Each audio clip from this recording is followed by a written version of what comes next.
পাশাপাশি যে খবর আপনাদেরকে জানাবো, টলিউডে অচলাবস্থা কাটাতে এবার উদ্যোগী মুখ্যমন্ত্রী। টলিউডের যে অচলাবস্থা তা যত দ্রুত সম্ভব তা কাটাতে হবে। আজকে আমরা দেখলাম যে 41টি দপ্তরের সঙ্গে যে বৈঠক, সেই বৈঠক থেকে স্পষ্টত জানিয়েছেন মুখ্যমন্ত্রী শুভেন্দু অধিকারী, টলিউডে অচলাবস্থা কাটাতে এবার উদ্যোগী মুখ্যমন্ত্রী।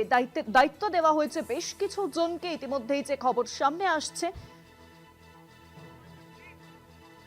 দায়িত্ব দেওয়া হয়েছে বেশ কিছু জনকে। বেশ কয়েকদিন ধরেই আমরা জানি যে বেশ কিছু বছর ধরে টলিউড নিয়ে একাধিক অভিযোগ সামনে আসে। সেখানে কেউ কাজ পায় না এবং কাজ পেতে হলে টাকা দিতে হয়। একাধিক অভিযোগ। টলিউডের যে অচলাবস্থা, সেই অচলাবস্থা কাটানোর উদ্যোগ নিয়েছেন এবার মুখ্যমন্ত্রী। তিনি নিজে আজ নবান্নে বৈঠক থেকে 41টি দপ্তরের সচিবদের সঙ্গে বৈঠক করেন এবং সেই বৈঠক থেকে স্পষ্ট নির্দেশ দিয়েছেন তিনি।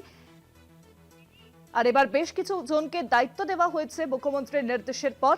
দায়িত্বে রূপা গঙ্গোপাধ্যায়, রুদ্রনীল ঘোষ, পাপিয়া অধিকারী ও হিরণ চট্টোপাধ্যায়। সবার সঙ্গে কথা বলে সমস্যা মিটিয়ে নিতে হবে, তথ্য ও সংস্কৃতি দপ্তরের সচিবকে বৈঠকে বলেন মুখ্যমন্ত্রী শুভেন্দু অধিকারী।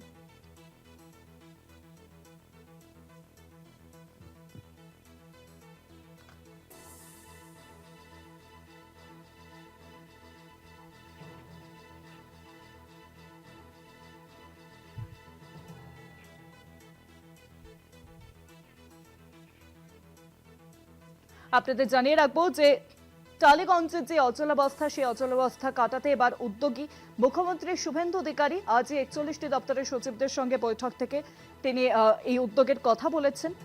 আর এবার বেশ কিছু জনকে দায়িত্ব দেওয়া হয়েছে। দায়িত্বে রয়েছেন রুদ্রনীল ঘোষ, পাপিয়া অধিকারী, হিরণ চট্টোপাধ্যায়, রূপা গাঙ্গুলি। সবার সঙ্গে কথা বলে সমস্যা মিটিয়ে নিতে হবে, তথ্য ও সংস্কৃতি দপ্তরের সচিবকে বৈঠকে বলেন মুখ্যমন্ত্রী শুভেন্দু অধিকারী।